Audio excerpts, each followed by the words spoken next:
Thanks. Hello, good morning, everyone. Welcome to our workshop on the Transition Super Labs, Living Labs for the Just Transition. My name is Inês Prates. I'll be one of the moderators. And without further ado, let me introduce you to our first speaker, John Bell. Good morning, everybody. Good morning, Inês. Good morning, Kirsten. I hope you can hear me.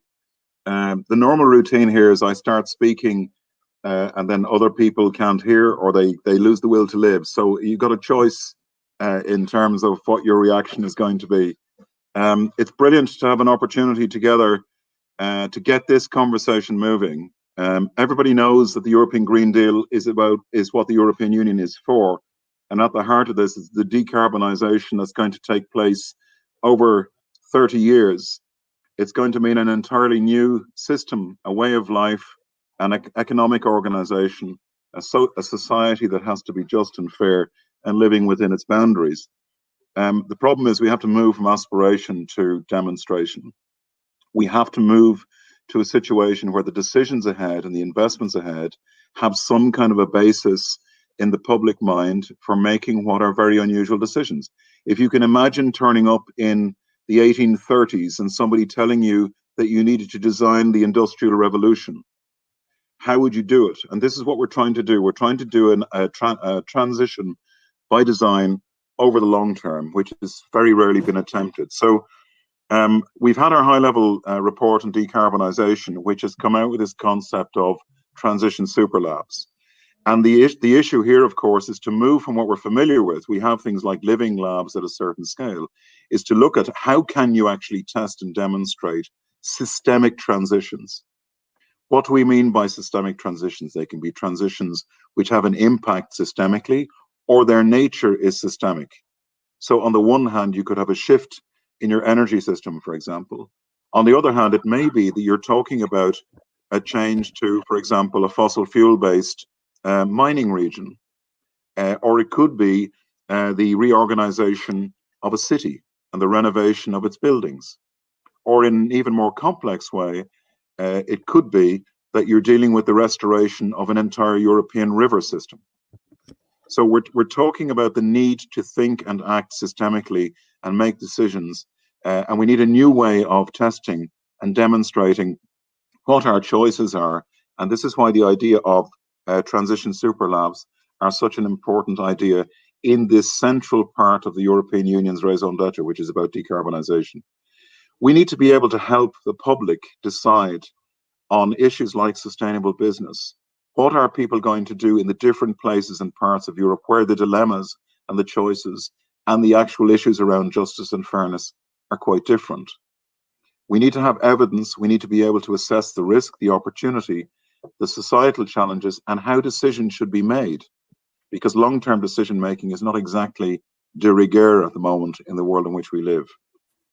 So we need a new political economy that can deal with this systemic transition, and therefore we need the demonstrators and the means of demonstrating that allow people to decide, de-risk, co-design, and co-implement and co-invest in these big changes that are ahead.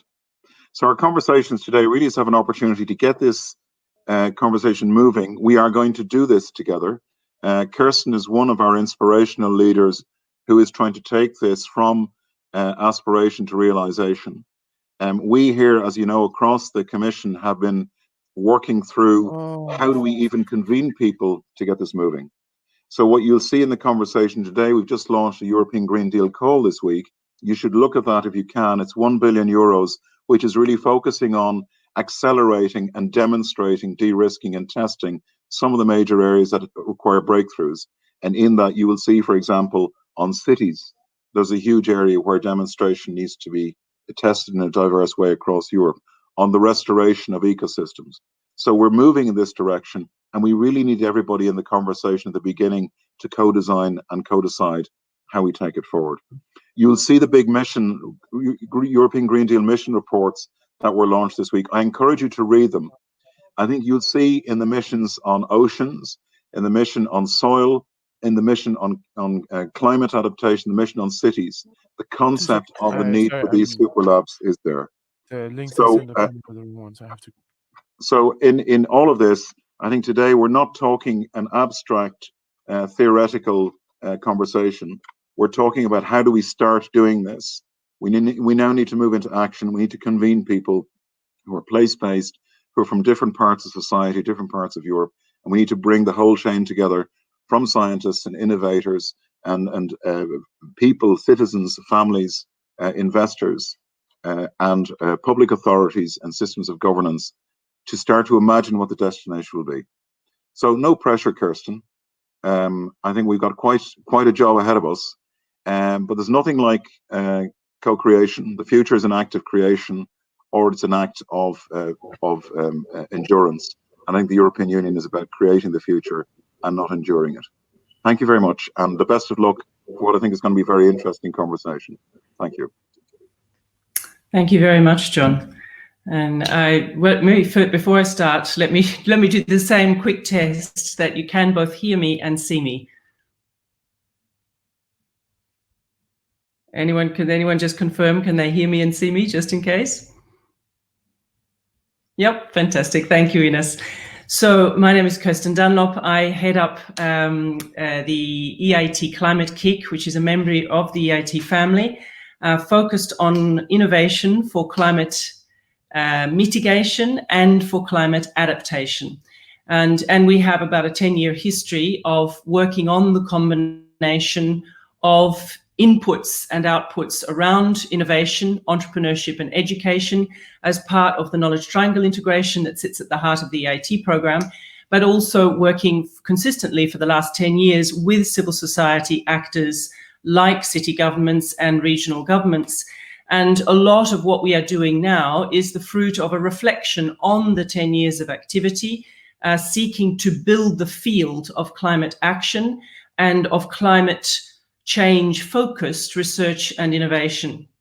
And I'll explain why and how is that relevant to Transition Superlabs in a moment, because it really grounds itself on the work that we called Deep Demonstrations, which we launched in the beginning of January 2019. And we called them Deep Demonstrations in response to what we felt was a growing call for large-scale working examples of possibility. What would it look like and what would it feel like, and how could we make it real to try to transform and change and address very complex and difficult transition needs in large-scale deployments like whole regions and whole cities, and where we felt the sort of accumulation of concerns around climate change really shifting to a notion of climate emergency calls for a sense of something that overcomes the suspension of disbelief and helps us imagine and see the future, even in glimpses, but at a sufficient sense of substance and practical possibility to move towards it in a more accelerated way. And we know that innovation is the key to that, the combination of knowledge, of ingenuity, but of rapid experimentation, testing, and live learning, literally learning by doing, in order to discover how do we change large-scale linked systems like the way we work, our ways of working, our industrial economies, our ways of employing ourselves and each other, our ways of thinking about society, mobility, leisure, travel, and so on. So what I would like to do to kick this session off is just give you a sense of, first of all, what did we attempt to achieve by launching the notion of the Deep Demonstrations, which are effectively Transition Superlabs in prototype form. They are beta testing mode of the concept of the Transition Superlabs. They are focused on areas of Europe that desperately need a rethink in how to transition and transform, and need and are calling for support in pulling together a full system of actors to help that happen through innovation. They are operating at scale, at the scale of whole regions or whole cities, in some cases whole countries. And they are, by definition, seeking to bring together very, very different interventions across almost all levers of change. So what we have to work with here is a kind of a beta testing mode of what could this look like, what could we try, what methods, what practices, and what experiences and learnings do we have so far, and how do those learnings inform setting our ambitions and setting our objectives and understanding the incentives that we need and the obstacles we might encounter. So the concept of deep demonstrations is a framework for pulling together multiple ingredients of research and innovation, pulling together education and capacity building, culture building, mindset shifts, pulling together entrepreneurship, both in the form of new business models, new technologies, and entrepreneurial skill and mindsets, and pulling together research and innovation from core research through to technology application, commercial development, and industrial scale application. And pulling that together with social change and social innovation initiatives, with mobilization of communities, and with policy interface and policy innovation, really looking to pull the full system together. And last, but by no means least, innovation in finance and financial structures, incentives, accounting mechanisms, planning mechanisms, and kind of the underpinning rules that we barely think about, but that actually condition the way we live and the way we prioritize. So the three things that we really wanted to achieve with trying a way of putting together and designing, co-shaping, co-determining, and deploying an innovation practice at this kind of scale was, first of all, don't run straight to solutions. Take the time to understand the needs, the scale of the challenges, their nature, to understand the cause and effect relationships, to think, therefore, in systems, and to agree what it is that we are seeking, what is the scope of ambition, if the scope of ambition needs to hold over a period of time at the level of a whole region or a whole city, because that does require a different way of working in bringing multiple parties together across sectors and disciplinary and functional silos. Second point, second objective, don't assume that this is about trying to find winning solutions.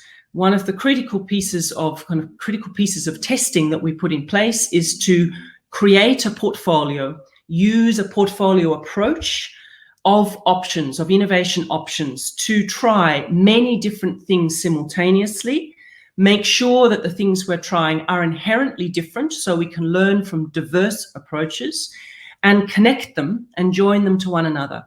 And the reason why we've made a portfolio approach the centerpiece of the way in which we're trying to do this is because it's a recognition that the complexity of changing everything at a regional scale, at a whole city scale, and a country scale is so great that we do not have the time. No single solution can solve on its own, and we don't have the time to work out which of a series of solutions might be the most effective. So what we really need is multiple things, and fundamentally to test for how they can combine in unusual, unexpected, and hopefully exponential ways to help change happen much faster and much more holistically than we've been able to achieve so far.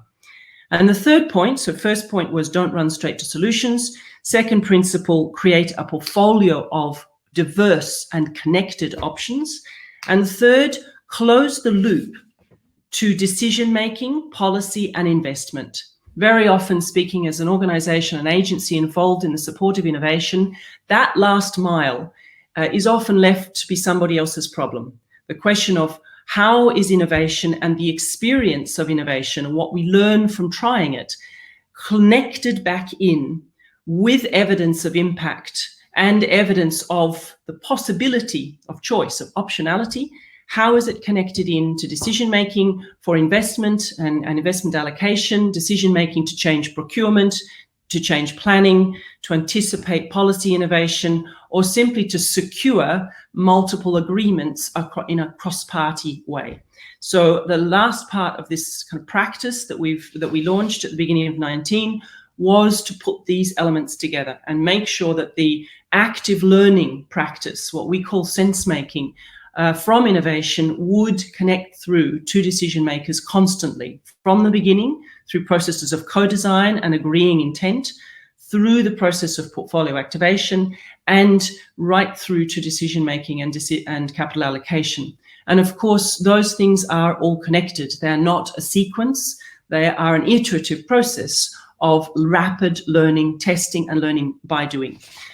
If I come to the 4 or 5, we are running deep demonstrations in 8 areas of intervention, of kind of major structural change challenges.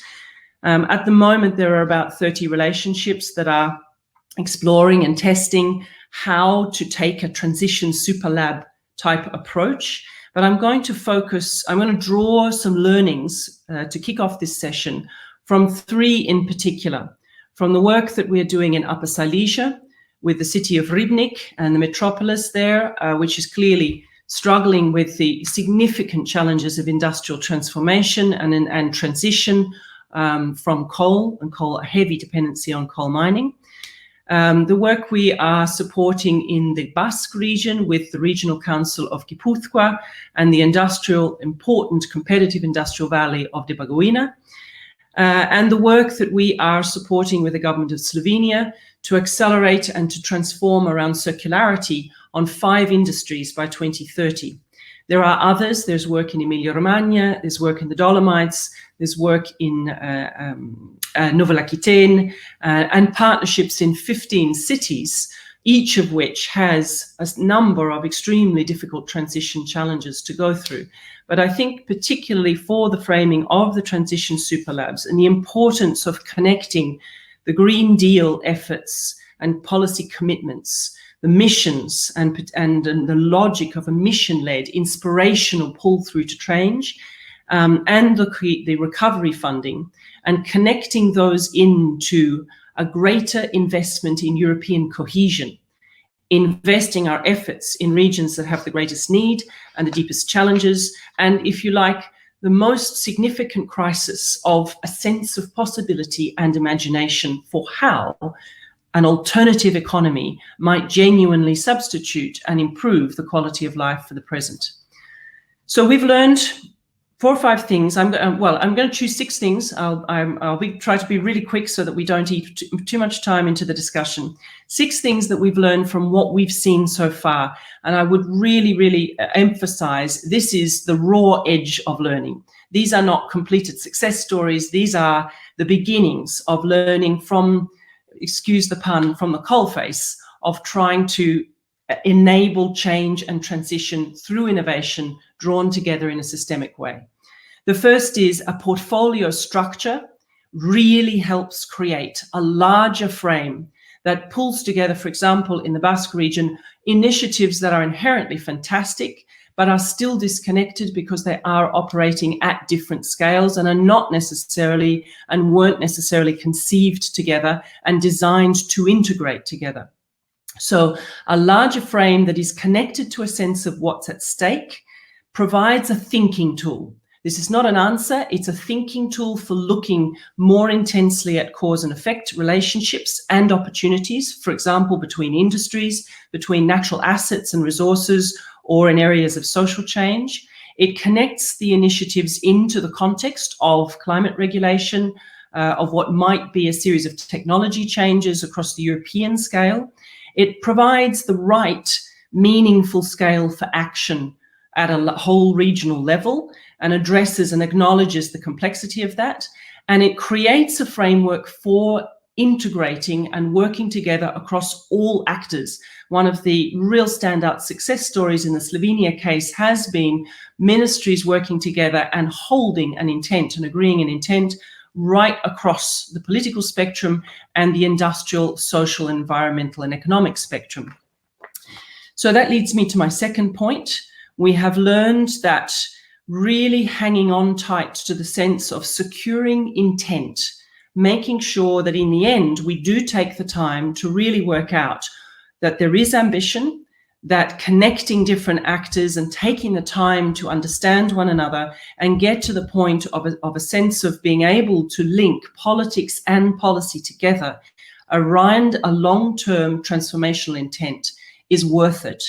It is supported by having good work and good thinking on the economic case. And very often in the work that we've been doing, working with a number of our design partners in the deep demonstrations, the value of having the economic case shows very quickly the argument for the benefits, the net benefits in going through a transition and transformation process over time. And it does begin to really enable the quantification of externalities, the impact of climate change on what is currently perceived to be a successful economic model, and the realization of the much greater resilience and success in a more sustainable economic and future of work models. So portfolio structure important and helpful, securing political and strategic intent and using economic cases to support that, and particularly securing an intent across multiple actors once you really start to think inner systems. The fourth point is around systems thinking, really starting to take time and notice what does it mean to comprehend or to use the ideas around leverage points and intervention points. The work, for example, of Donella Meadows on thinking in systems. It certainly argues for multiple interventions simultaneously. This is what's happening in all of the regions where we've been working. In Slovenia, for example, working across 17 different levers of change, working in Gipuzkoa and in Ribnik as well. It encourages a very systematic practice of testing, observing, learning, closing out, getting feedback loops, extracting information and connecting it back to policy. But particularly, and this has been most importantly our learning from Gipuzkoa actually, and the translation of that learning across into Upper Silesia, the most effective intervention point to transition, to achieve radical transition in areas where there are extreme challenges is a shift in mindset and a shift in a sense of identity and will and a notion of the value of change. So a lot of the work that we have been doing around deep listening to understand existing narratives for the identity of the region, the cultural identity, the economic identity, and to then tap in to a deliberative process and use a deliberative process to build a sense of alternative possibilities. And that leads me to my fifth point on the notion of envisaging futures literacy, really trying to address through a process of preparing the ground for a shift in mindset and vision and a sense of self to a possibility of alternatives, to imagining and kind of crossing the imagination gap to begin to imagine an alternative world that is not worse than the current situation, and investing in social and community, arts and cultural-led innovation that makes that possible, building up literally literacy in futures thinking that can then be reinvested back into active implementation of innovation initiatives on the ground in very pragmatic ways, but where the residents, the citizens and the workers involved start to have a different sense of the meaning, the purpose and the value of those initiatives as they relate to their individual lives, to their children and to their children's aspirations and their own. And the last point from the learning that we've had so far is where and how to engage industrial transformation in this process. We know there are enormous questions around enabling incentives in policy, in finance, laying in the foundations for social change and for the adoption of transformation through trade unions, through labor groups, through civil society and communities and so on. But industrial transformation, for example, in the Mondragon Valley and Debagoina, is absolutely essential. In Ribnik, obviously, in the coal regions, essential. In Slovenia, it's at the core of the program.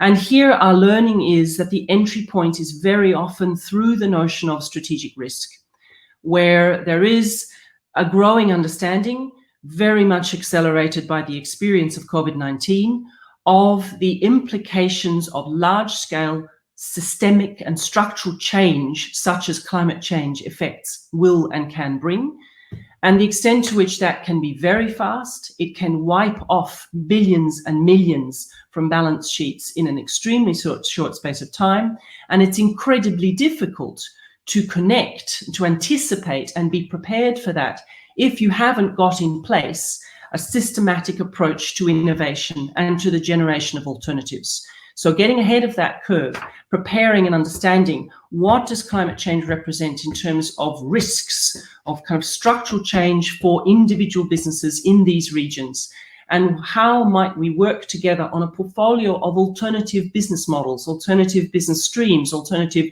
resources, assets, logistics, supply chain processes, operational mechanisms, and connection into public policy and so on. So those are the elements that we have learned so far in the areas where we are working right at this kind of edge of seeking to engage change at scale, seeking to engage and pull together all the actors, and providing mechanisms both in terms of frameworks and in terms of individual search for and in an identification of solutions so that they can combine in an integrated and holistic way.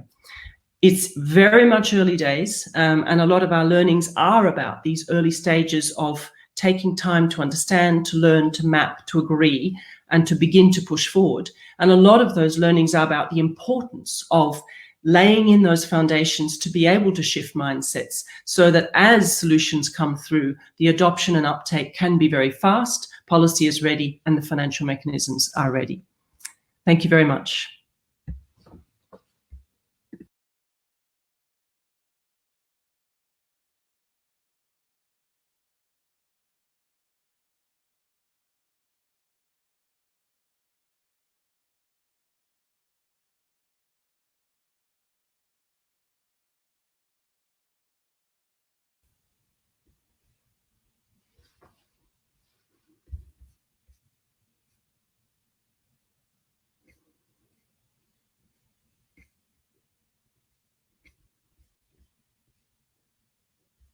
Ines, am I?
Ines, I'm just wondering whether the system is down. I am very happy to keep talking if needed. Kirsten, I'm here, and I thought it was an outstanding presentation. Are there, of the 6 points you've made, are there 1 or 2 lessons as we move to kind of think through how we go from big ideas like missions into practical ideas like coal? So there are things that we should be bearing in mind from the lessons that you've drawn. I think probably the foremost among them, I would say, from what we've learned so far, thinking specifically about Rybnik and Yapouthqua, is it is incredibly hard to resist the temptation not to try and quickly get to a solution space, reaching for projections around alternative industries, alternative business models. The problem is that critical question of leave no one behind requires more time and more investment upfront to listen to people and to use deep listening to draw in their willingness to be part of a process of co-design, and their willingness to therefore be significantly more creative and more receptive to developing alternative solutions and to beginning to see themselves in those solutions.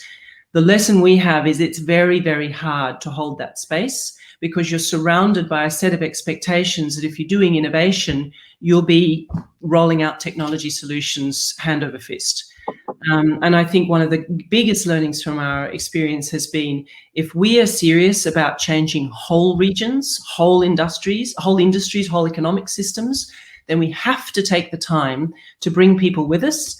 And innovation and the definitions of innovation need to encompass that kind of exploration of social change, of social innovation, and of the kind of the most impactful leverage point, which is a shift in your sense of self.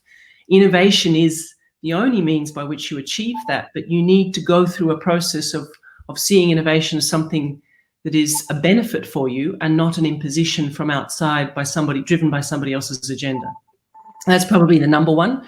And the second would be make sure that a grip on financial innovation, on economic arguments, on really taking the time to take a systems view on the economic cases, not as a kind of a business case for above system growth. This is not the classic kind of neoclassical economics. If we can't see a business case, let's not do it.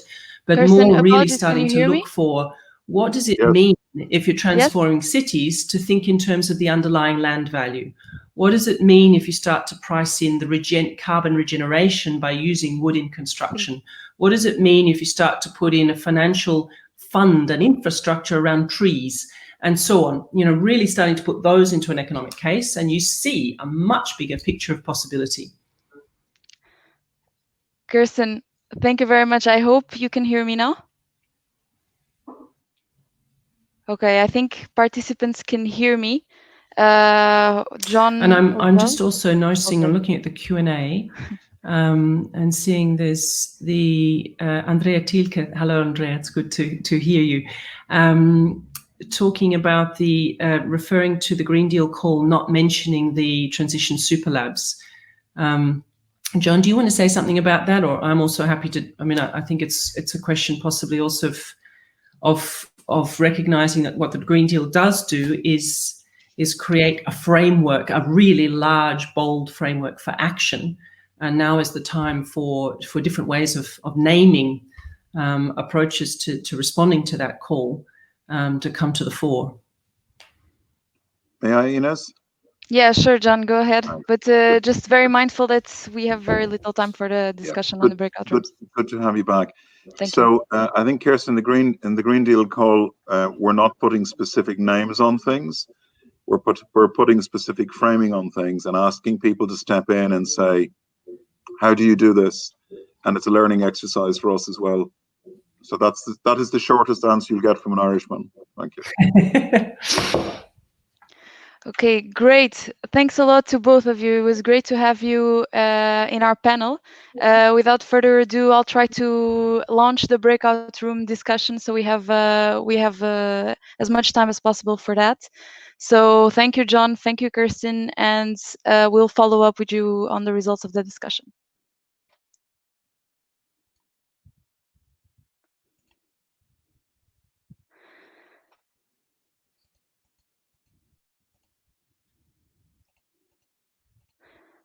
Okay, so just very quickly, this is a sort of layout of what we mean at the moment by transition super labs.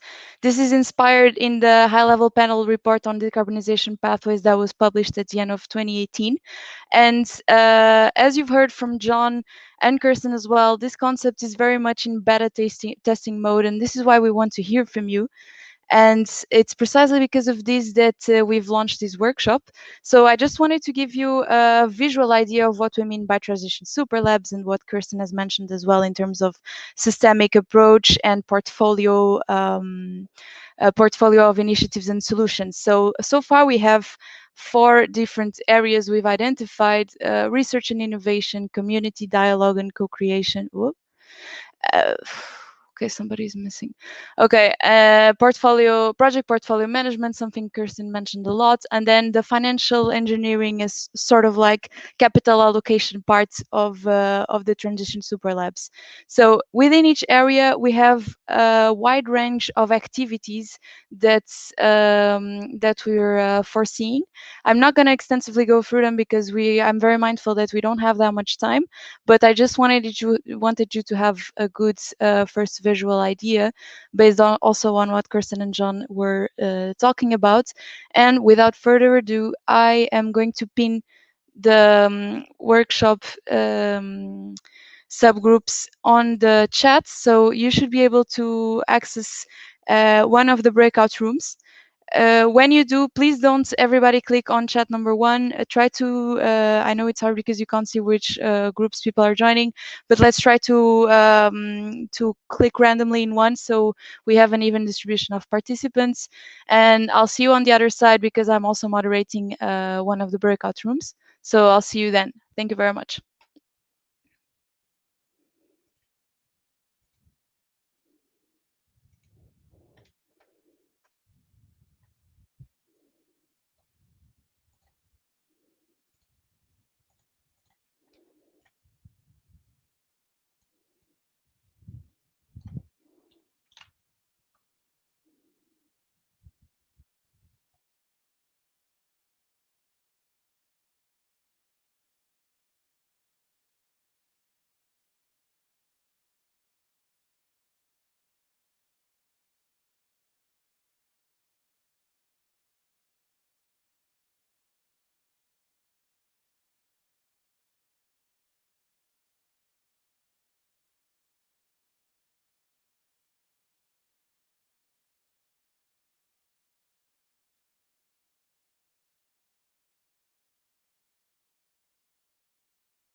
Gerd, are you there?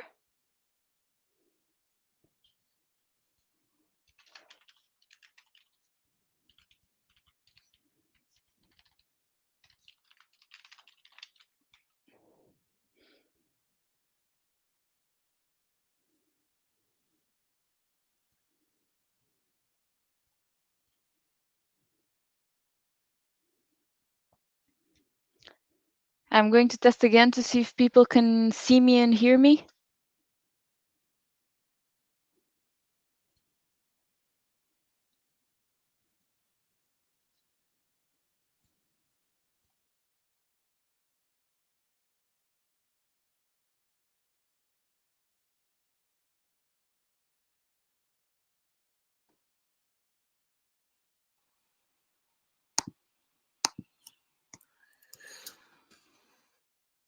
Input. And so now all the four moderators from DG Research and Innovation are going to give a very quick overview of what we learned and what were the main highlights of our conversations. Gerd, are you there?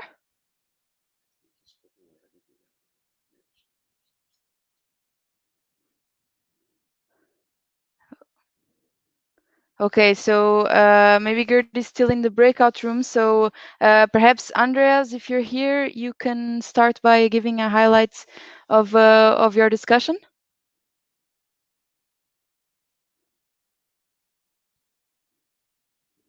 We cannot hear you, I think. We see you, but we cannot hear you.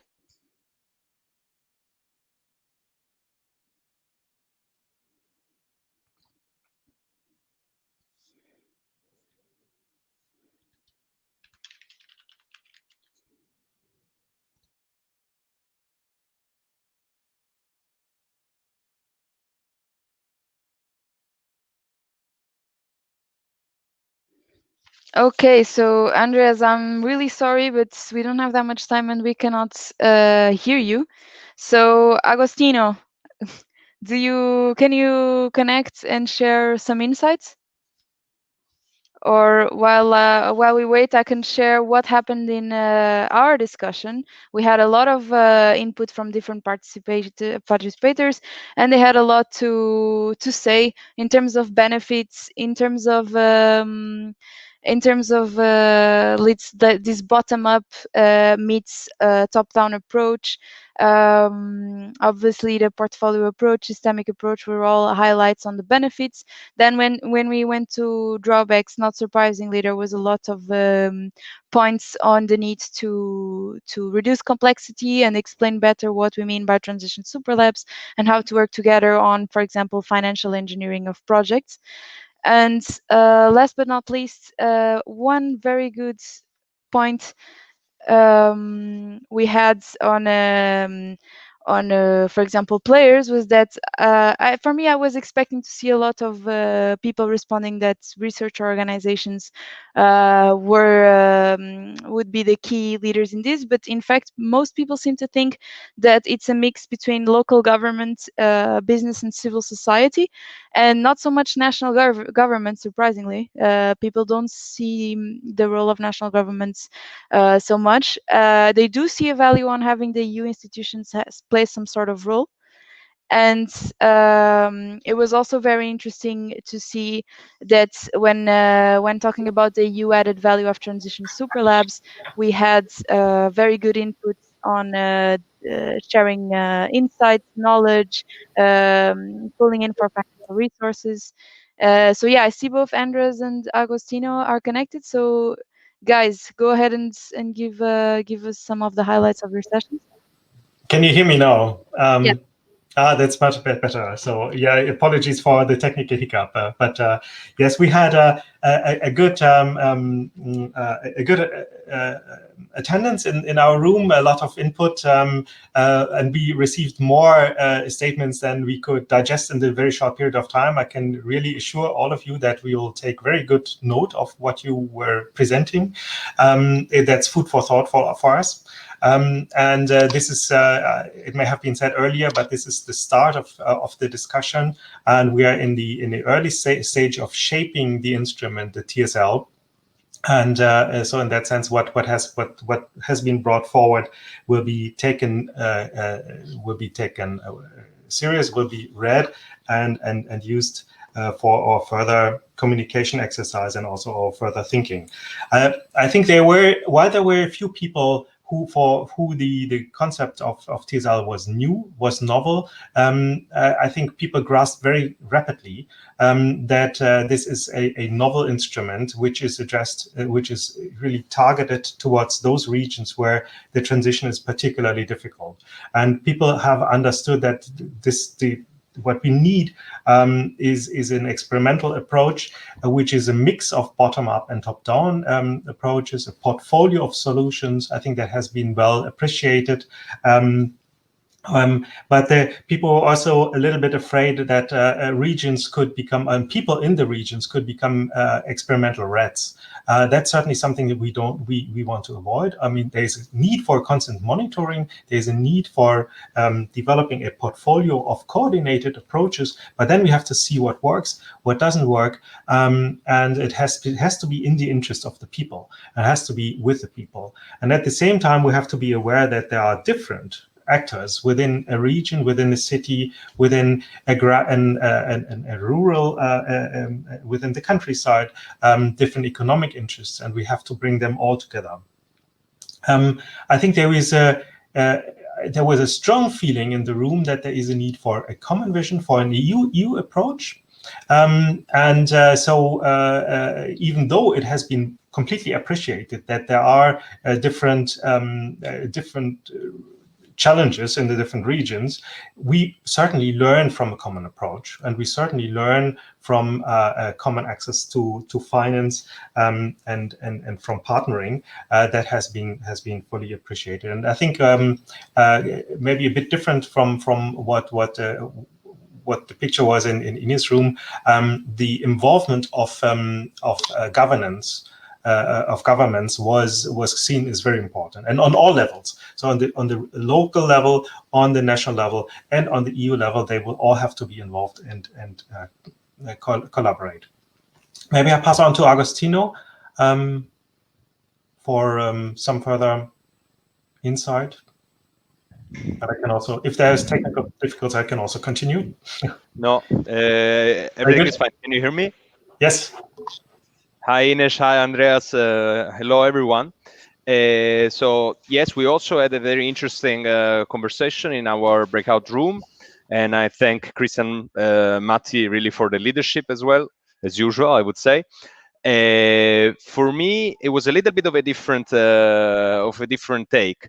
Essentially, the first thing that struck me is that the participants asked us, why didn't we do it earlier, right? And they elaborated a little bit on the concept of stakeholder fatigue, which I found very interesting. Because in a sense, in a way or in the other, it was pointed out that this idea of transition super labs, I mean, it's novel in a sense, but also builds on, of course, a body of experience, right? At local level and also at European Union level. So we were asked about what do we do to counter the stakeholder fatigue. And in a sense, I think, and the people in the room agreed that the Green New Deal and the climate neutrality objectives for 2030 and 2050 are the real game changer there, right? So we can go back to our communities and say, this time it's different, right? So this time we are doing this because we have this very deep policy need for a systemic transition, and we can only achieve it all together. And this was then translated to another important point, which was the fact that transition super labs, a little bit in line of what Andreas just said in terms of focusing on difficult to decarbonize regions, also takes us away from a little bit of a low-hanging fruit approach that has characterized our work for a long time, no? So to sort of invest at the border, right? Because we are so focused on the frontier of science, we are sometimes used to sort of invest on the winning horses, so to speak. And then we came to the question of governance and to the question of who should be around the table. And I think here it's clear that the European Union, the European Commission, should very much be open and in listening mode. And we need essentially to participate in a way that allows us to be influenced by the participants to tell us who should be around the table. And I think that today is a great beginning for this. And we need to take the feedback from the workshop and continue work on it. This was really the main message that we received. And very final point, we had Kirsten Dunlop participating again in our chat room, and she stressed, and I tend to agree, that in fact, the European Union has to be able to do this, because in a sense, the sharing of the benefit, the sharing of research and innovations capacities and so forth is very much the nature of the European Union, right? So it's the cohesion exercise really rests on this capacity now. So I will leave Ines to conclude, I think, because I think we are running out of time, and thank you all. Absolutely. Thank you, Agostino. It was a very good wrap up. I'm very glad to learn that Kirsten stayed for the breakout session with you. Great. She always has very insightful thoughts to share. And without further ado, I would just like to thank everybody for joining. We really learned a lot. It was a fantastic first step, and we do mean to stay in touch with you. This is not our last interaction. We will follow up with an email. If you don't want us to follow up, please write to us to the email you see here, and we will not contact you anymore about this Transition Super Labs initiative. But if you do, great, we stay in touch, and don't hesitate to write us with any additional thoughts you have on this. So thank you very much, and have a good day.